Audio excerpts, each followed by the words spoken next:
Suntem în rec. Nice.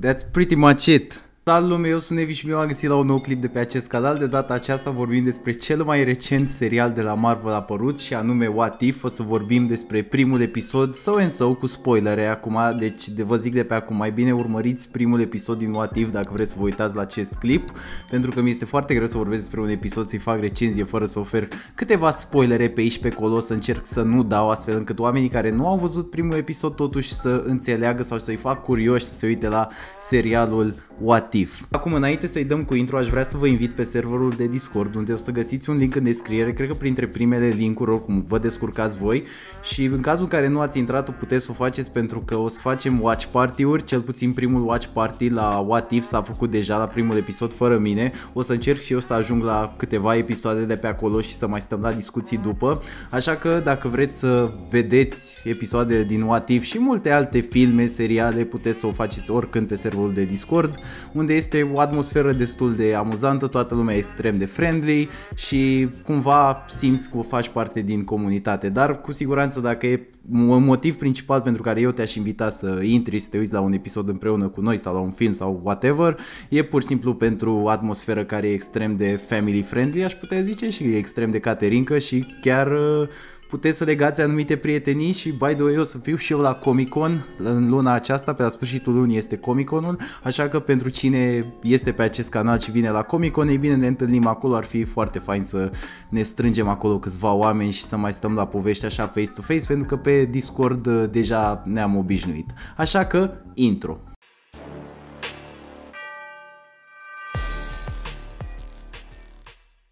Care este povestea primului episod din What If? În primul rând, Marvel în sfârșit face o animație. N-am mai făcut de foarte mult timp o animație și vine cu acest What If care are o premisă interesantă, în care Watcher, the Master of the Universe, whatever,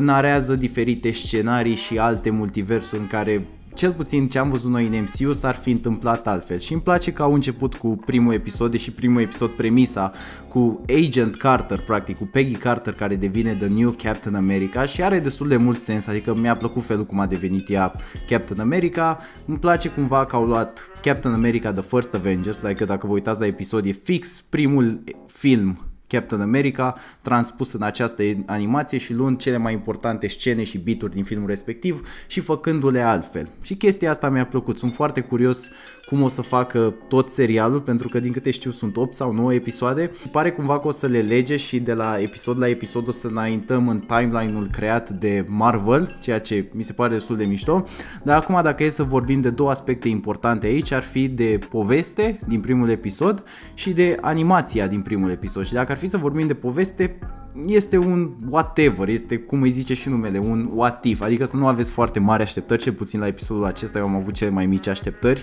și pot să zic că am fost cât de cât ok cu el. A adăugat și câteva elemente interesante, adică l-am avut pe Red Skull, am avut pe Steve Rogers, care mi-a plăcut ce implicație, cum a fost el introdus, mi-a plăcut destul de tare și mi-a plăcut oarecum și monstrul de la final, adică a fost o premisă destul de interesantă, dar în continuare se vede că povestea aceasta mergea doar în animație, pentru că o să vedeți că e foarte rushed, dar cumva merge. Deci pe parte de poveste nu pot să zic că m-a impresionat, dar nici nu am avut așa mari așteptări cât să fiu dezamăgit. Iar acum, când vorbim de animație, pentru că toată lumea laudă această animație What If, toată lumea zice, mamă, e foarte mișto, se mișcă în mai multe frame-uri față de, nu știu, animațiile de la DC, adică avem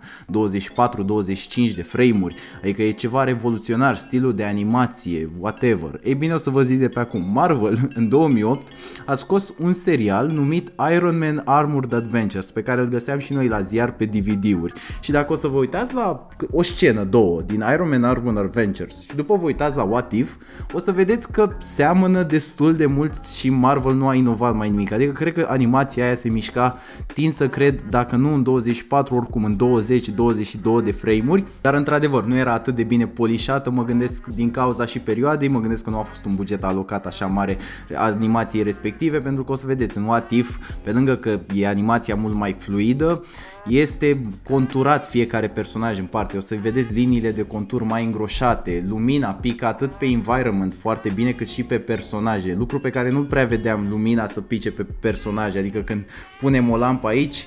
În general, în animații doar environment-ul era luminat corespunzător și personajele nu aveau acele dungi de luminare, dacă știți ce vreau să zic. Ei bine, aici stă situația altfel și pot să zic că mi-a plăcut. Sunt destul de multe elemente pe ecran, toate arată foarte bine și da, pot să zic că da, ca și animație arată destul de bine și în același timp Marvel trebuia să vină cu alt fel de animație, pentru că dacă stau să mă gândesc, nu cred că stilul celor de la DC, de exemplu, nu mi se pare că s-ar fi potrivit în Marvel. Pur și simplu nu vedeam personajele creionate și expuse în stilul acela aici. Și pot să zic că da, au mers foarte bine pe paleta asta de animație și îmi place destul de mult, dar nu o să zic niciodată wow ce revoluționar este. Nu, e simpatic, e frumos. În continuare, cel mai curios sunt de povestea cu Doctor Strange Supreme. Sunt foarte curios, mi-a plăcut foarte mult chestia asta că au făcut tranziția de la First Avengers la primul film Avengers, când Peggy Carter la finalul episodului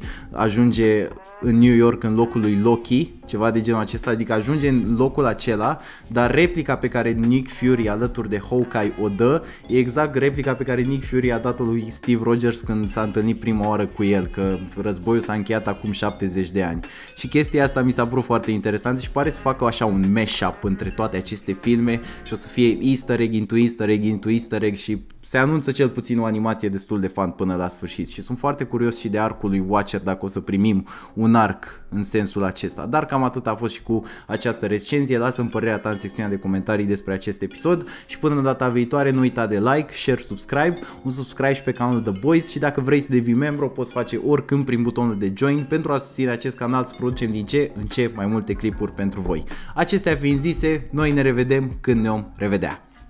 Pa! By the way, cred că o să fac recenzie la fiecare episod în partea asta ca să știți.